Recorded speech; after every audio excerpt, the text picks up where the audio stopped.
Look. Taylor. Welcome to Look, Listen, Cast. It's a podcast about the Pokemon Horizons anime, and can you believe it? Geese, Peep, and Taylor were watching an episode of the Horizons anime, and we're going to discuss it. I can't believe it. Can you? I can believe it. I cannot. That's the great thing about differing opinions and voices. You know, we get together and we discuss, we try to bridge the gap between, differing opinions on the Pokemon. We're the real melting pot of podcasts. Yep. That's why today we're watching episode 143 of the Horizons anime. Can somebody please tell me the title of this week's episode we're covering today? A dream ball for you. Dorim boru o kimi ni. Good Japanese name. No kanji to worry about. We're smooth sailing today, guys. Normally, it's rough waters out there like the film The Odyssey. But today, we're smooth sailing. Taylor? Yes? Taylor, can you please tell me what happened last time on Pokes? The gang met the Na'vi. They did that like 2 episodes ago. They just did that, right? Last week they met Yeah. her. All right. I'll take your word for it this time. Going to Alt's stomping grounds. Oh, yeah. Yeah, we met Na'vi for the first time last week, probably. If you don't include the terrible Celebi movie that Taylor and I were forced to go through and be upset about, Taylor. Listen, that movie was not as bad as... I was going to say not watching anything, but I never mind.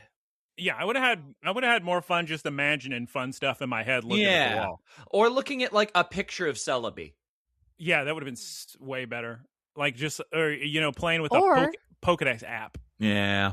Watching a nice video of Joe Sarabi. Yeah. In the wild? What? What? We watched one of his videos. Oh yeah, we did one time. He has a very posh English accent. Ooh, of course he does. He must have grown up in the castles. Probably. The new castles. New castles. Oh, got him.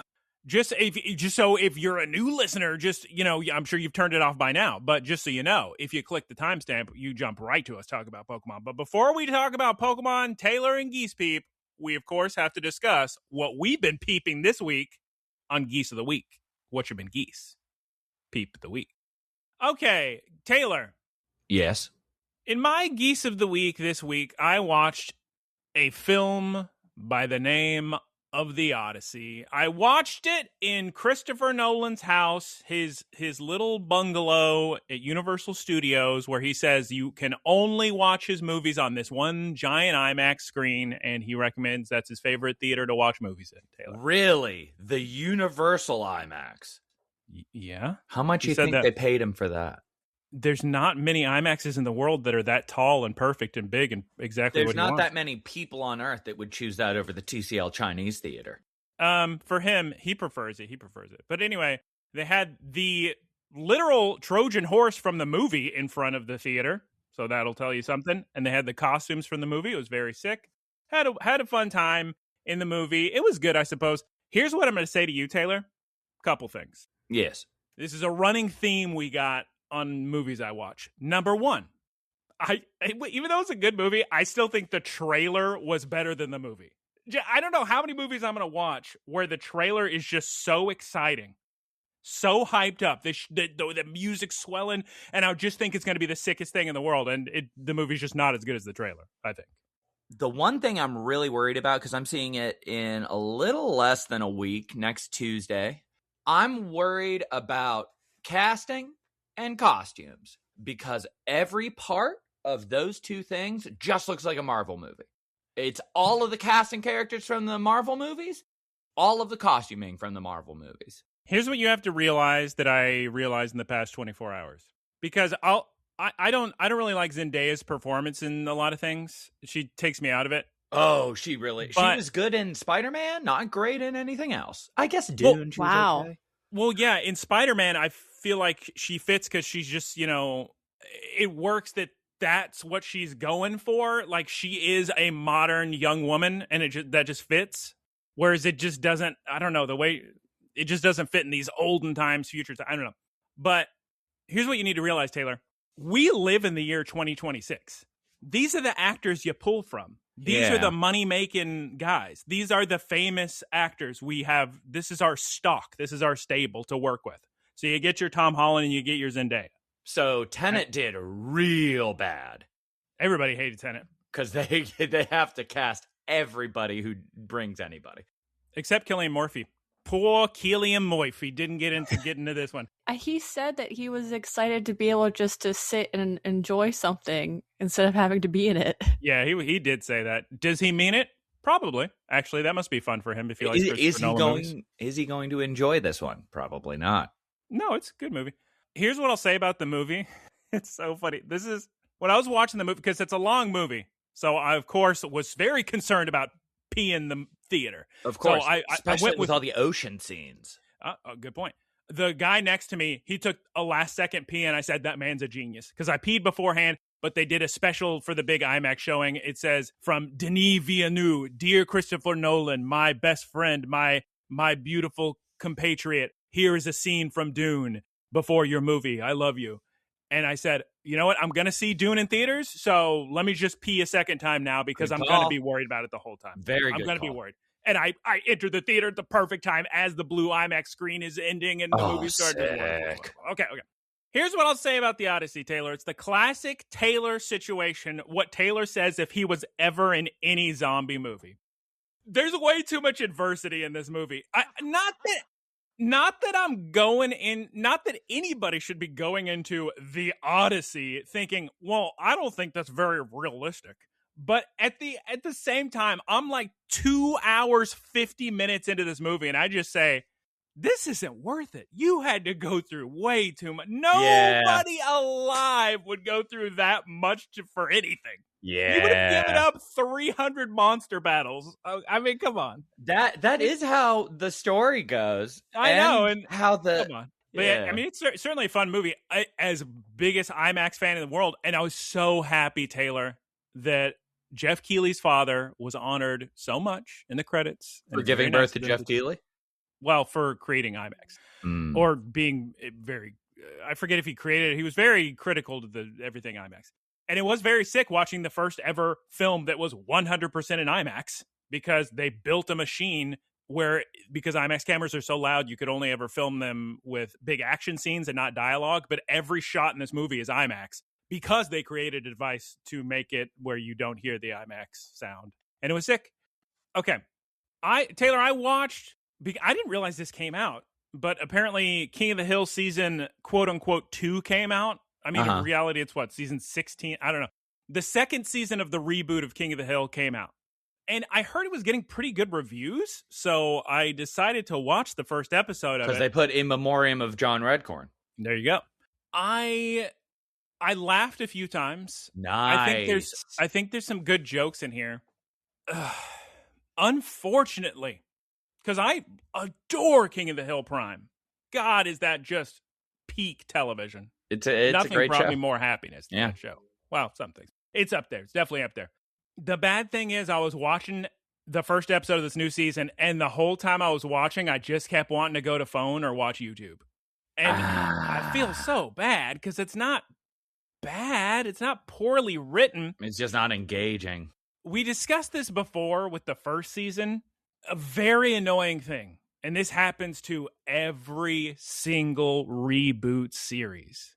I don't know how they can escape it, but half of the entire thing is just, look at this modern thing. Oh my God, look at what we can do with phones and cars are moving by themselves. I'm very sick of it, Taylor. surprised that it's still happening because you would think that it would be just just modernize it.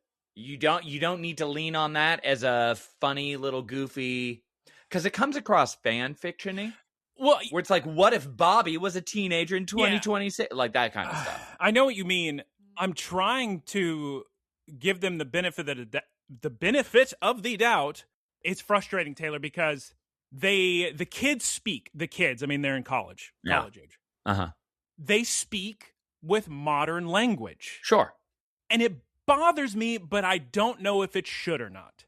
Because they're just being realistic. But the thing, here's what I keep going back to, Taylor. When I watched King of the Hill in the late 90s, I mean, I was a kid, but At no point was I thinking, wow, listen to everybody speak in the modern late 90s way of speaking.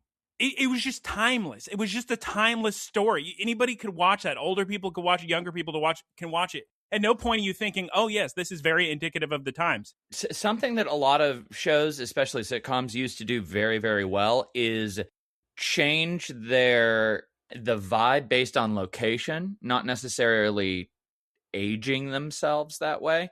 Like, things would naturally happen, like original King of the Hill. It wasn't super modern. It wasn't super old. It was just a bunch of people living in a region, and it kind of felt like rural Texas or suburban Texas. Well, suburbs outside of Dallas is what they're like, it's set. Yeah. And in a fictional setting. The weird thing is, and the reason I would give more places the benefit of the doubt is because things evolved so incredibly rapidly, and the internet does exist now, and it just wasn't as big when first run of King of the Hill was going on. So that wasn't even a variable. You didn't have shifting linguistics like we do now. Well, I would disagree. A lot of people say that the shift from the 70s to the 80s, the shift from the 80s to the 90s, those shifts were so massive in terms of fashion, style, speech. And then since like the mid 2000s, we haven't changed at all. Well, I mean, there's been, technology and social media, but I don't know. I think colloquialisms shift way more rapidly, which is what you're talking about. Like if you're talking about etymology. Oh, you can't walk anywhere in the planet without hearing a bunch of children say, low key, this is fire. You can't. Yeah, something like that.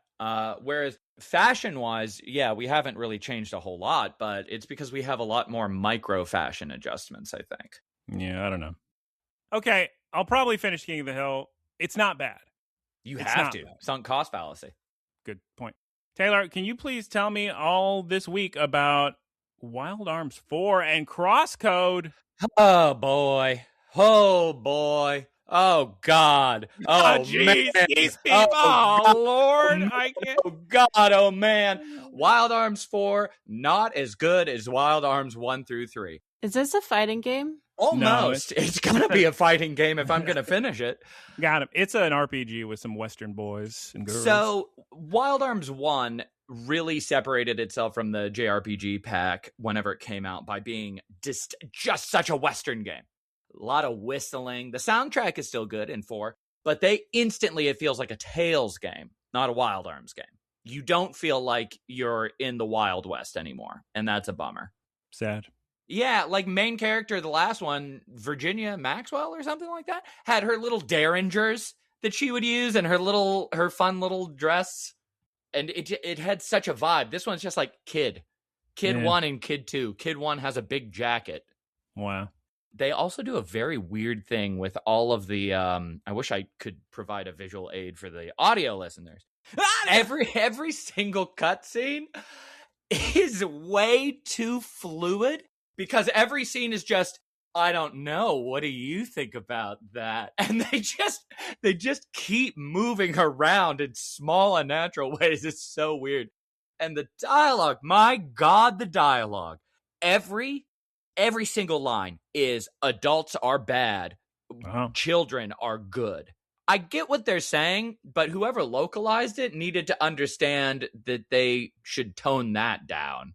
So it's like Children of the Corn, huh? Kind of. It just keeps saying adults are making the world horrible. Like the basic theme is the world has died because adults have been greedy. Okay. If us kids were in charge, we'd make things right. That's kind of how it feels. And if you're marketing a game just for kids, which I guess this one might be a tonal shift because the other ones were pretty dark. Wild Arms 2 especially has some stuff that's incredibly, very, very weird.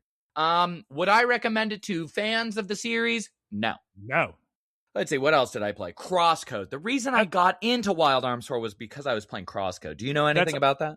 It's on PS Plus for free. Yes. I know that much. This is a wild month for PS Plus, by the way. There's so many games out this month. I'm going to play the Power Rangers game because I planned on buying it, but now it's free. There you go. Crosscode is it feels like a Zelda game. Fun puzzles, a lot of timing things, a lot of like projectile aiming, which is why it feels like Wild Arms. That's how a lot of their puzzles went. The bad thing about Crosscode is the puzzles. My God, the puzzles don't stop. So I decide I'm on the second temple, and I'm looking it up because I'm having fun. I talked about it last week and how I like the setting and everything. This week is there are just too many puzzles. You can't go from an intense puzzle that takes 15 minutes to line up 2 shots and jump across disappearing platforms, freeze another thing, turn that into a platform, run back over, turn the platform back into steam to start another conveyor belt. You can't finish that, say, wow, there's a lot of reward going on in that brain, and then just have the same thing but double the size in the next room. And you got to look up a puzzle guide. It's not even that. Like, executionally, they just take time. It's not even a matter of it being difficult. It's just too voluminous. So I'm taking a little bit of a break, and I'm going to maybe try to hop back into it. People online hate the second dungeon. They say it is just the worst dungeon. Don't play second dungeon? Yep. That's your tip. Skip it. Taylor, do you have something to say about Burroughs? I did finish the Burroughs. What's the Burroughs? The Burroughs is produced by the Duffer Brothers. It is basically Stranger Things set in a retirement home with actors that are older. What is this? What do you old people? Where is this? On Netflix. Huh. The first 4 episodes are very good, even though there's so many characters. I don't know what causes this. Geese, maybe you could tell me. A lot of the characters seem like they just can't open their mouths when they talk, especially Gina Davis. Well, we got mouth surgery. I would assume it's the Botox. That's what I assume, too. Several characters from The Wire are in it. Oh. It's fantastic. Lester Freeman's in there, and he's great. He is a gem in this show. First 4 episodes, wonderful. Amazing. Second 4 episodes, feels like the Duffer Brothers. Oh. No rhyme or reason to anything that happens. Everybody, listen, you can't have everybody make jokes when you're being chased by, a monster or a bad guy or there's an explosion. You just can't. You can't do that. It's not how people talk. If you have one person who does that, okay. If you have 7 people who are all making jokes about this, it is so bad. Oh, my God. How about the World Cup, Taylor? How was that? That was fun, huh? Probably. Listen, I don't care about the World Cup. I don't particularly care for FIFA as an organization. I sure did watch it, and I sure did. I didn't shame everybody. It's the same thing that happened when I went to one of the Dodgers games where everybody was talking before the game started about how much they cared about it and how important it was and what it meant. And by the time the game ends, what I said aloud in this room of 20 people was, so everybody just spent 3 hours watching this game and no one's even going to clap? No one cares at all? Were you rooting for Spain? I don't care. Yes. I guess. That's what everybody else was rooting for, but nobody seemed happy. You're not a real fan, unlike me, who watched, I would say 90% of the World Cup games. Correct, Geese. I don't watch sports. I don't either. She's always watching hockey and sports. I like the sporting spectacles that are only every 4 years. Like hockey. You watch hockey every year. Oh, yeah, I forgot about that. I don't like sports except the sports I like. I hate Pokemon, except for, all the video games and everything. Well, I was certainly glad that Spain won. Yeah, me too. They definitely earned it. They sure did. People really hated the halftime show, which I didn't know there was a halftime show in soccer. It was fine. And I said, there's a halftime show. And everybody in the room, because no one was American, they hated it. Oh. Yeah, everyone hated it. I need to mention something, though, about the halftime show. Yes. Shakira looks amazing. She is 49 years old. She looks amazing. If your job was to maintain your image, I'm sure that's a good point. And you were one of the best in the world at your job, you'd probably look pretty good too. If you had millions of disposable dollars, yeah, so true. Good for her. I was talking last night because we had dinner with a few friends a few weeks ago. Shakira. And we want to talk like that. Yeah, exactly. This Italian guy was 50 and he looks incredible. fantastic shape, no wrinkles. And we were talking about it last night at another dinner that I went to. And somebody said, I mean, Jennifer Lopez is 50. And I said, those are very different types of people. Like, this dude's a psychiatrist. She's global superstar with a camera 2 inches away from her face, like examining her pores for Entertainment Weekly. Like, good for her for looking great. Geese Peep, what did you watch this week in addition to the World Cup? Yeah. Well, my mother and I just finished our 11th watch through of Downton Abbey. Okay, so how many times have you actually watched it? I'm not even kidding. It's probably 11. What does she say when you're watching it? What do you mean? Like, she has to, at a certain point, the commentary track kicks in because you're watching the exact same thing over and over, right? We are doing other things in the background. Oh, it's your background show. Yeah, but we're also okay. paying attention. Okay. But this was the first time I've actually seen the second and the third movies. So I've finally finished all of Downton Abbey. You're current? Yeah. What do you think about Mr. Darcy? I was Taylor. close. I was close, Geese. Honestly, you could have said another fancy British name and you probably would have been on the mark. Xavier Wittenborough. Mm, You have to watch the series 10 times and then you can watch the movies. yeah. So you get all the Easter eggs. Yeah. It's just like so fun watching British TV or movies because everyone is in everything. And so you see someone as like, oh my gosh, that's whatever from Harry Potter. Like, oh my gosh, he's in Game of Thrones. Except they're good actors. Yeah, no, they're all good actors. It's not like here's Zendaya. Oh, okay. First of all, I will not accept this slander. I think she's a very good actress. Well, I only said that to get a rise out of you. I know. Anyway, that's all good and fun. I also really like Downton Abbey because they have great costumes, beautiful gowns. And then I don't know why. Okay, I think I've finally gone out of my jewelry addiction. Thank goodness. I know. My new special interest though is Game of Thrones lore. Okay. So I will just spend, I don't know, hours just on Game of Thrones wiki, just looking at all the various houses and reading all the lore. Taylor, I have something to mention on that regarding. She's never read the books or watched the show. That is an interesting order of operations. No, let me, first of all, no, I've seen Game of Thrones, most of it. Have I read the books? No, but a friend of mine just sent me. Yeah, you're good. You're good, Geese. No, a friend of yours has you covered. That's fine. Yeah. A friend of mine just sent me all of the books, so I'm gonna read them. Maybe. I don't know. The wiki is nice because there's pictures and it's short. Geese, And if you're I'm going gonna to no. If you're going to say my new obsession is Game of Thrones lore and you can't even be bothered to read the books. Here's That's the thing, best part, though, Taylor. arguably. Was so traumatized by school, going to school for so long and having to read so much in school. I find it really, really hard for me to be able to read long form without taking notes or like highlighting, etc. I have not been able to like switch off the, oh, I'm reading this for a project or a paper or whatever. So I'm kind of anxious about getting back into reading just as purely like a pleasure thing. I get it. I don't know. We'll see. I Let's don't see what know. It's very easy to read. Yeah, maybe. I don't know. No, just read Game of Thrones. The first book, Game of Thrones. You'll have a fun time. They're remarkably well written. He goes a little hard into the details. That's fine. It's fine. a little like I don't need to. I mean, that's what I love. I love the she loves the details. Oh Okay, yeah. All right. Yeah. Okay. Who is there anybody in this world, in this planet, who's ready for Poké-news? Good news. Poké-news.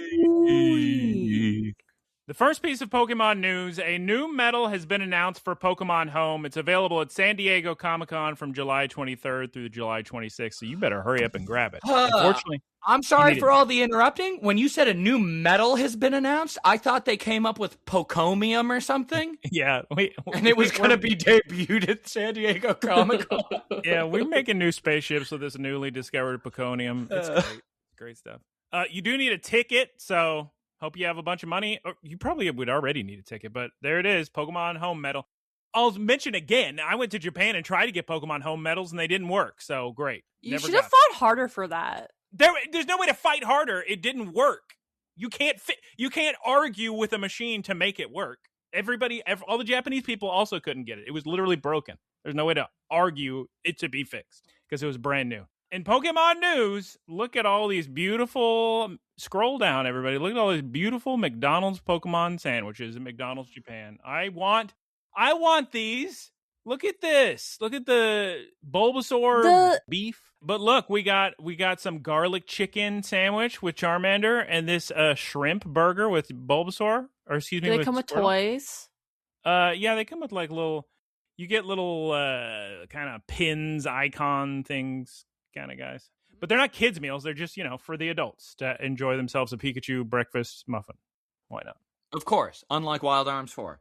I'm so hungry. So we are moving on to discuss an episode of Pokemon. One more time, can somebody please tell me the title of this week's episode 143, in English? A dream ball for you. Dorim boru kimini. Geese, may I please get a one-sentence synopsis? Navi's chance to capture her dream. So true. We open... appears to be the roof of Lumio City. I'm going to take a wild stab in the dark and say we are on top of the Looker Detective Agency. We got some sad piano music going. Navi is sitting on the ground. She's looking sad. She's depressed that she can't find her dream ball. And then, Geese Peep, who walks through the door of the fire escape? Liko. And Dot. All the girlies. They're bringing her some hot cocoa or coffee milk to make her feel better, probably, you would imagine. Am I right? Yeah? Yep. Now, wonderful news for me. This whole scene, they're speaking in such preschool level Japanese. There we go. I don't need subtitles at all. I'm fine. Liko then asks Navi who all your favorite Pokemon are. And she really likes Esper, Minccino, Fletchling, Dedenne, Geese Beep. My boy. And wait, Vivian. is Dedenne one of your favorites too? Yeah. Oh, I love Dedenne so much. Taylor, where have you been?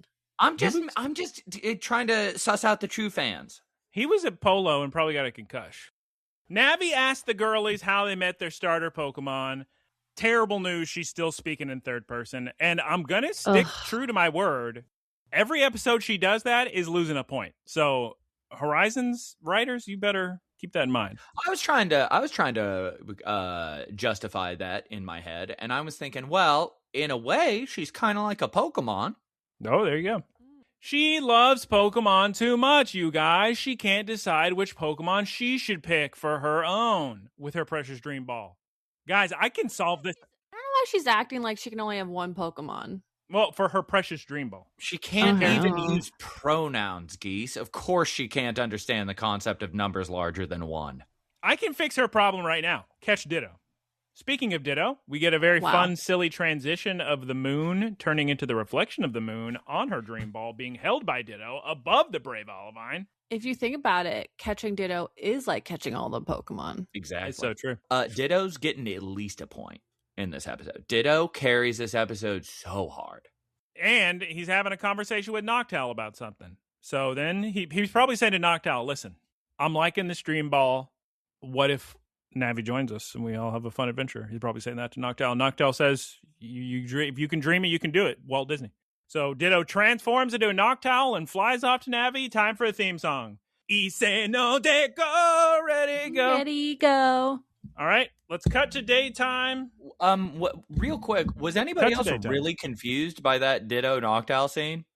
Nah, they were just having a conversation. He's confiding in Noctowl as you do. I thought he was being intimidated by Noctowl, and he ran away after turning into Noctowl and left the dream ball. Nah, you just don't understand Japanese culture. It's fine. No, I don't. We cut to daytime at the Looker Detective Agency. Emma is trying to wake up depressed Navi by opening the blinds. Look at this beautiful morning sun, Geese people. Wow. Taylor, this episode already is so much better than the Celebi movie. I gotta say it. We know it's getting better than a 4. The episodes that have like an intro and animation are normally better than the Celebi movie. Celebi. Okay, Navi is not getting out of bed. She does not want to do morning patrol.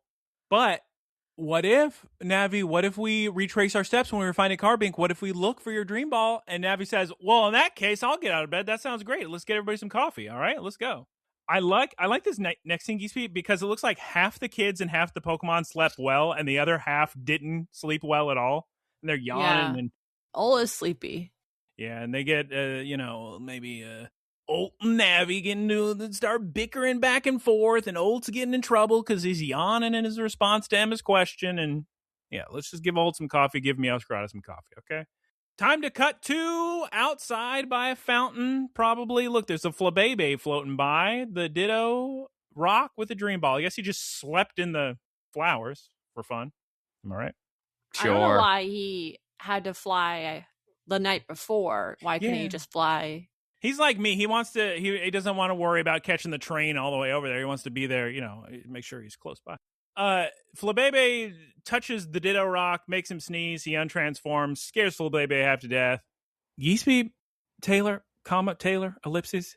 What a cutie pie Ditto is. Oh. Just a smiling, just a scooching past a Bellsprout and Pidgey. What are these guys up to? I don't know. Ditto transforms into a Captain Pikachu and says, have you seen this man? And they say, no, I have not. All right, let's cut to the kids. I love when it's just the Pokemon interacting with each other. Me too. Yeah. Great stuff. Because the people can't seem to get it together. They just rehash the same 5 concepts over and over and over. What is real life? What is entertainment but the same 4 to 5 stories told over and over again? Hero's Journey, Star Wars. What is a window but a mirror into tomorrow? That's what I'm always saying. What is a Ditto but a Pokemon in a ball? Oh.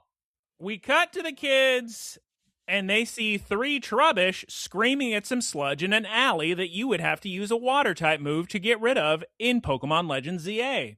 Quackaball, get that little alley sparkling clean for the bags of trash. I love Trubbish. Yeah, he's good. Taylor, I'm going to tell you now, this episode, when we get to the scoring section of it, I am going to have a difficult time deciding how I feel about this episode. I'm incredibly confused. Because there's lots of cute moments.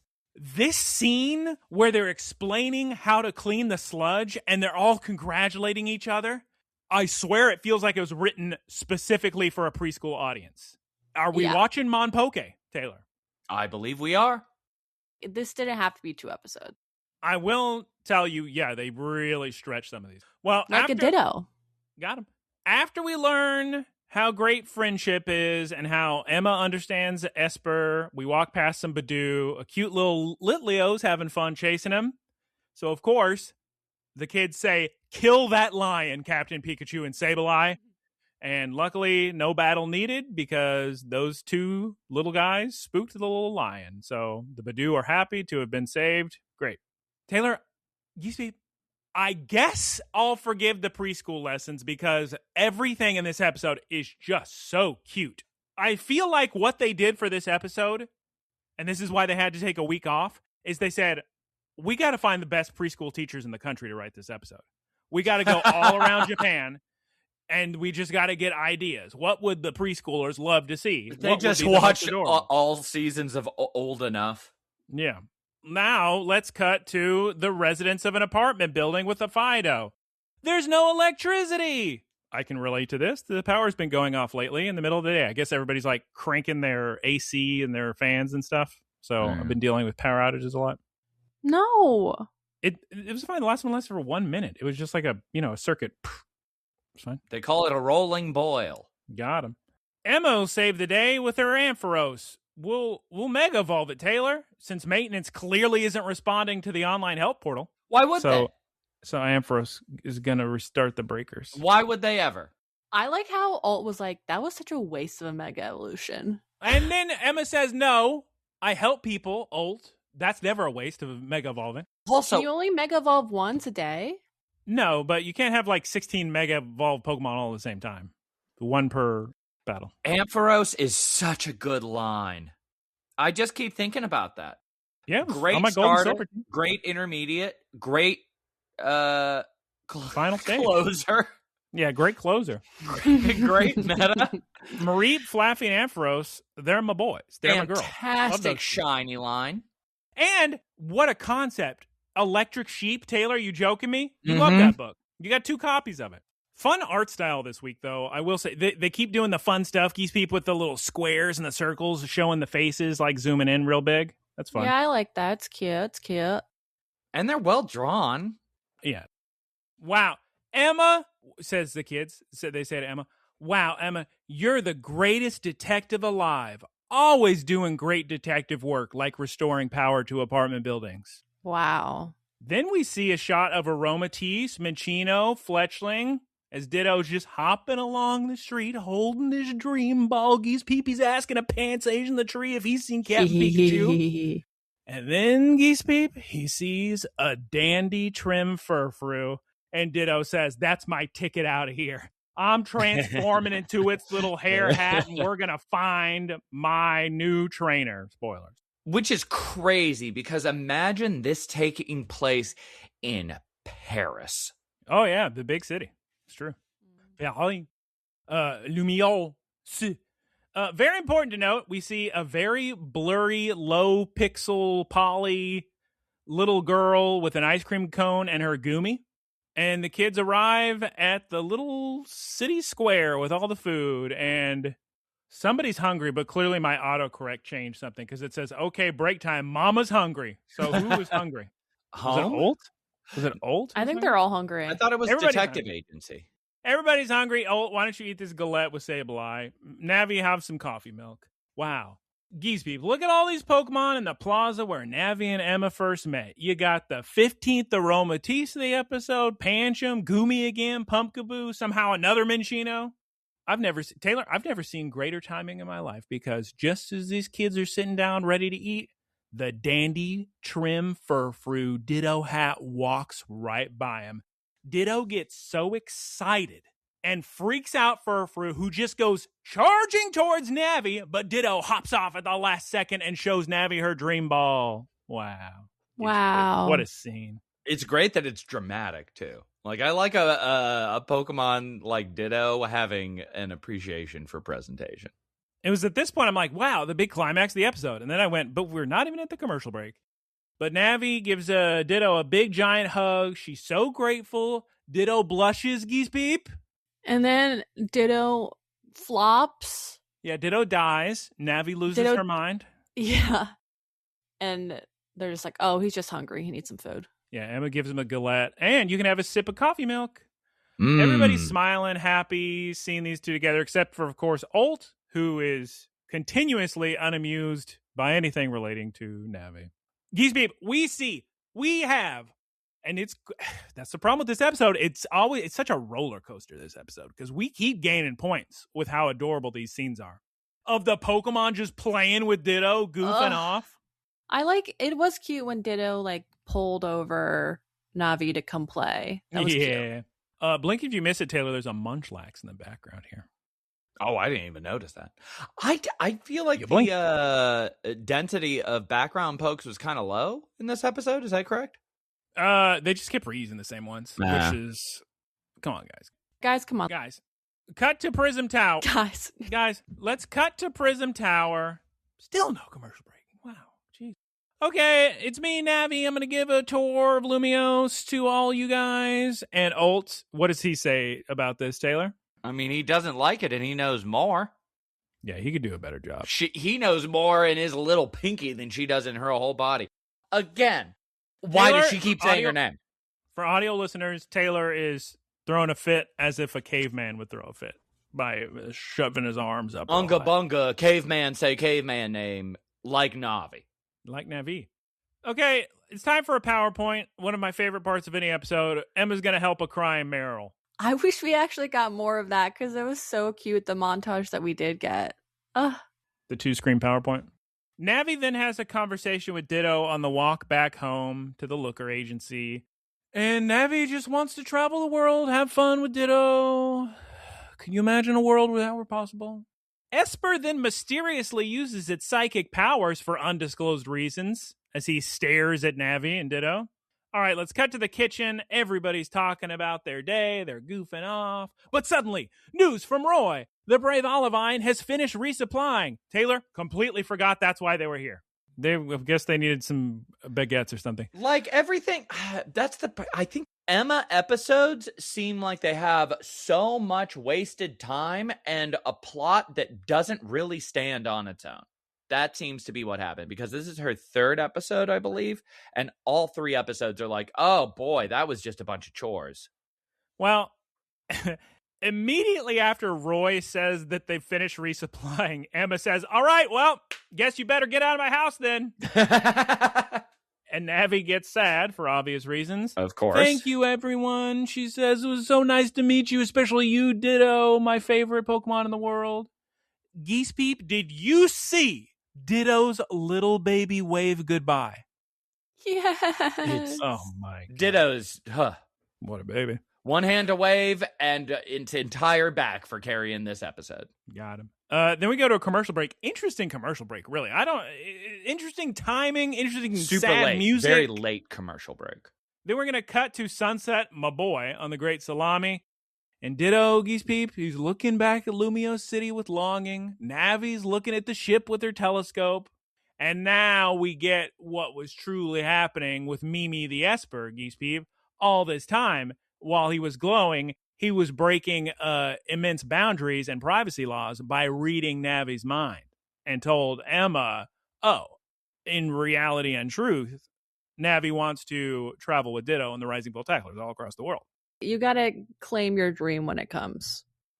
And then Emma, not 15 minutes after saying, okay, get out of my house, Emma says to Navi, all right, I've been babying you for too long. Time for you to go on your big adventure. I also need you out of my home. Also important to note, there's a Spritzy hopping on the outdoor table and chair. She doesn't understand what the word I means. And she's like, yep, go on. Yeah, you're good. Where's this girl's parents, Taylor? What is going on? Okay, so by the end of that episode, I mean, fast forward for the end of the episode, I guess. Well, should we just wait till the end of the episode? Put a pin in this. Remember that I had the same question. When she mentioned that was the plaza where they met, I thought we were gonna get like a flashback. We did not. The montage. Maybe she abducted her. No. Okay, Navi then gets very excited, and she jumps off the roof and sprints to the brave Olivine. Oh no, Geese Peep, the ship's already taken off, and Ditto is so depressed he's just splayed out pile of goop. Wait, says Ditto and probably Noctowl or somebody, or maybe Snowrunt and Pomoto. They say, who's that sprinting towards us? Navi's screaming, wait! As the salami flies off into the sunset. And she's crying, Geese Peep. At the sight of this poor little 4-year-old girl in tears, who jumps off of the brave salami, Geese Peep? Ditto. It's true. Transformed as Dragonite. Which is adorable. I like how the transformations get less and less accurate. Nah, he's just a little mini Dragonite, no big deal. Well, it started out as like, oh, it's got the little Ditto face, and now it just looks like the Pegasus like Toon Land or Toon World version of Pokemon. Ditto and Navi do a big hug, and the ship turns back around. And we have a very dramatic moment now where Navi's gonna officially... Before this happens, when Navi is charging down the end of a building, I guess? The roof of a building? Well, that's how, in the anime's defense, half the time you're playing ZA, you're just running on top of the rooftops of Lumio City. So, yeah, that's fair. Hand outstretched, crying as the brave Salami rides off into the distance. All I'm thinking are, oh, she doesn't have parents. Where are the kids? Where are the parents here? She's just completely alone in the world. Yeah, 4-year-old. We have a very dramatic moment now where Navi is going to officially catch Ditto with her Dream Ball. We got the classic video game music going. And all I gotta say, guys, is thank goodness Gold Dango is here to see this happen. My boy. Standing on the roof. And finally, I've been waiting for this to happen in the anime finally, we get some good color coordination with the Pokemon and their Pokeballs. Ditto looks great in the Dream Ball. It's the only one, though. Like him. And then she dramatically asks, may I join the Rising Bull Tacklers as the violins go to town? We don't get to hear the answer, but we do cut to the next day at Looker Academy. Geese Peep, did you see her little see-through eat-a-bag gamer pouch with Ditto in it? So cute. And then Emma, Taylor, Emma says, here, Navi, I bought you a Rotom phone. And when this 4-year-old girl gets her first cell phone, I ask myself the same thing Taylor asked himself when she was running on the rooftops. Where are this girl's parents? Are we ever going to find out? Classic French storytelling. No parents. Classic. They're just not in the picture. Nothing to unpack there either. She just doesn't have a caregiver. Okay, now we're going to meet up with everyone again. I'm surprised the adults aren't more frustrated with this 4-year-old little girl completely derailing their plans and setting the expedition back an extra day so she could buy a new shirt. Yeah. Geese Peep, I'm pretty sure you have that exact same shirt that Navi is. Like those colored... the striped shirt? Yeah, that striped colored probably. Shirt. Liko loves the new outfit, by the way. She says, wow, look at you. Taylor, I don't know if this is going to get a full extra point. But it is funny just looking at Olt's face in this scene as he is so confused. Why is he so distressed? Because he doesn't like Navi? He doesn't want he's not looking, he doesn't want some annoying little girl bugging him. There's a lot of layers into this episode for Olt. 1, he wants to be the only Frenchman. He also doesn't have parents. Annoying child is the new one to join. He just got into the club. He doesn't want any new people in. And he hates girls. Probably there's still some residual hatred there of the gender. He's probably like another stinking girl. Like imagine like you're the baby of a family. You're the youngest one. And you're like, what do you mean you're having another kid? And it's another girl? Now he's going to be the middle child. And he had to work so hard to get into the Rising Bull Tackler. It is funny. Think about Geese Peep, how often Roy told Olt, leave me alone, stop following me. And then little girl just gets invited after one day. Little girl who... Okay, that's fair. Olt used to say, that's mega awesome or whatever. He stopped. Hopefully little girl stopped saying her own name. And Olt also, when he sees little baby girl, he's immediately hierarching himself. You know, Japanese culture, the older you are, you're supposed to give respect to your senpai, whatever. Yeah. But Navi's always giving him the business. Navi's always arguing with him, and he's saying, "What? I'm your senpai. You need to treat me better." Whereas he looks up to the other gamers, the other Rising Bull Tacklers, because they're older than him, and he doesn't want to have to argue with this little girl. It's a whole thing. Okay. He's also got the audience's best interests at heart. Yeah. And then the brave Olivine flies off. Bye, Emma. To be continued. Geese Peep, before we give this episode a score, will you please tell us all about the Fritos Mega Star Me seminar this week with Furfru? Furfru. People cut its hair and go wild over its various styles. Well, which of these styles actually exist? Is it A, the club trim, B, the heart trim, or C, the spade trim? B, the heart trim. Yes. Cutting its fur doesn't just give it super fashion sense, but it also gives it super reflexes too. And then the animation is Liko with Masquerada and Ditto in a room, and they're flipping through a little catalog with all of the Furfru hairstyles, and Masquerada's like, I want the heart one. And then Ditto transforms into the hair, and they love it. So kawaii! Some very floofy, fluffy goofball hair. It looks like the afro from the Brady Bunch movie. So it's making me laugh. All right, guys. Next time on Pokes, we're going to have Navi and Olt argue some more. I'm not sure if it's going to be a good episode. I don't think it is. I don't know. I can't say one way or the other. But I am looking forward to Ditto transforming into a dirty wash rag. That'll be fun. He's got to clean some dishes. It's either going to be really good or really bad. Yeah. I mean, it kind of seems like it's just going to be more of this episode. So yeah, I was going to say, I feel like it's just going to be this exact same episode again. I'm hoping that's not the case.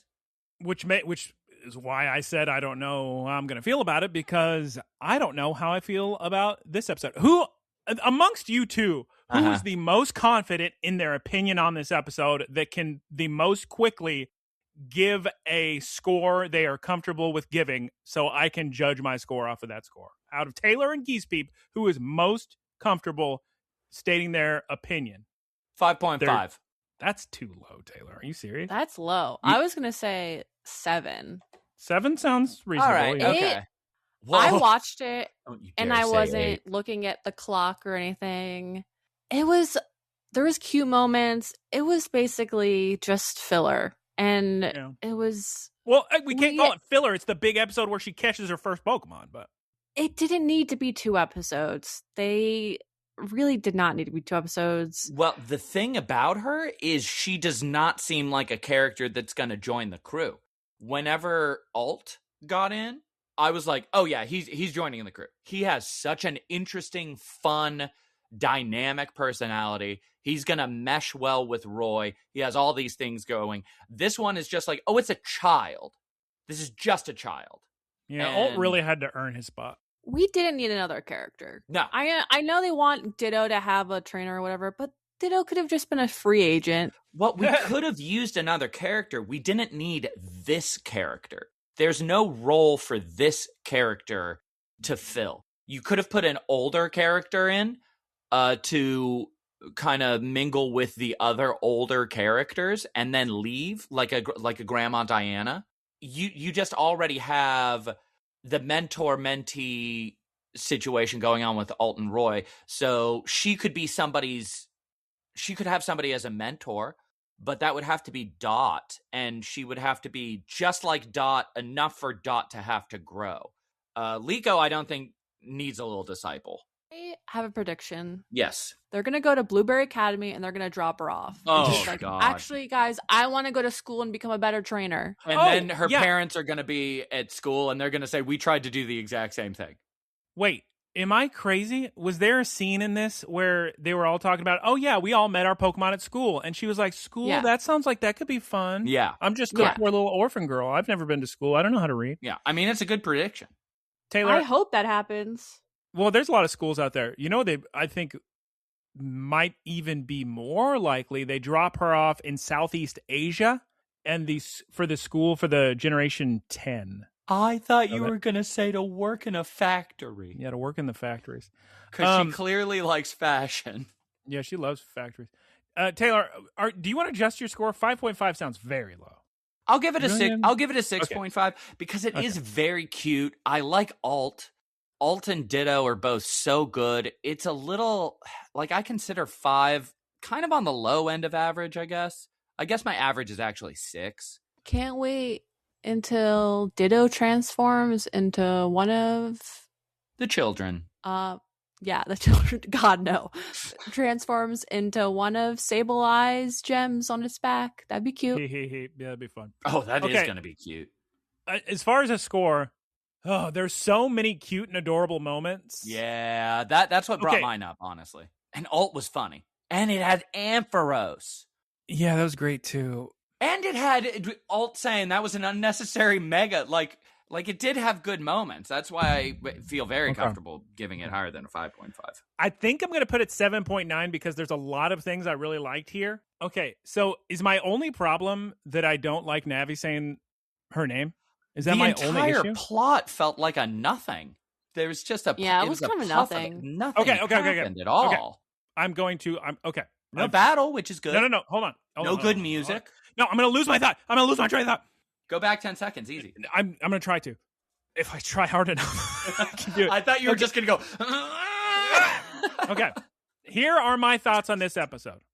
I'm giving it a 7.9, and I will tell you why. There are so many cute, fun things about this episode. Funny, adorable, whatever.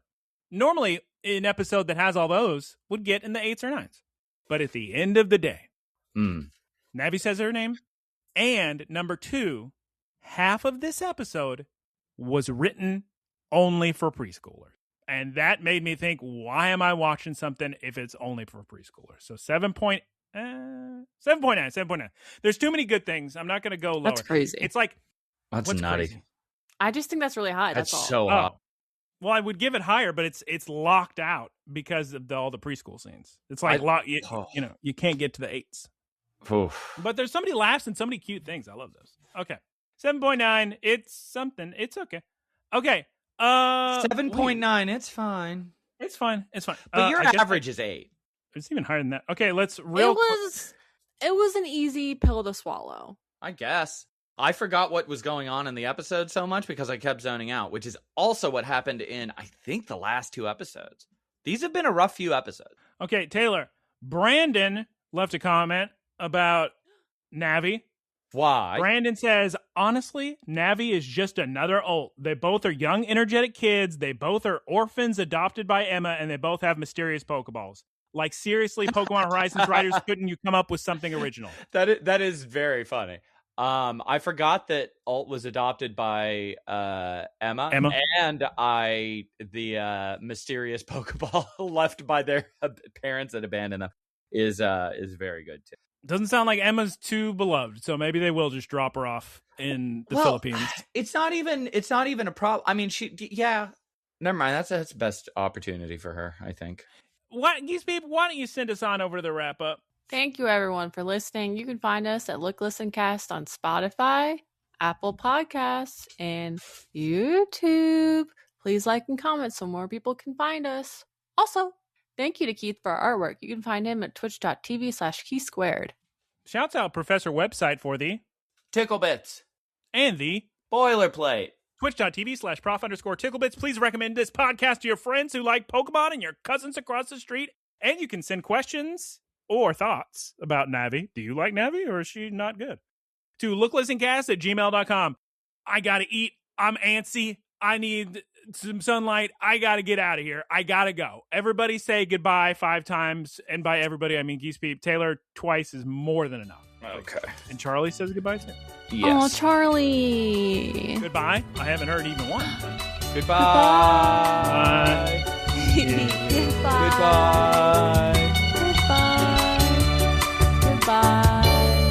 Goodbye, Charlie. Yep. Howdy, y'all. It's me, Geese Peep. Thank you for listening to the Geese Peep Productions podcast. Geese Peep Enterprises, doing business as Peep Industries, together with its subsidiaries, is a diversified worldwide entertainment company with operations in media networks, talent management, parks and resorts, multimedia entertainment, and consumer products and interactive media. Geese Peep Enterprises is a Dow 30 company.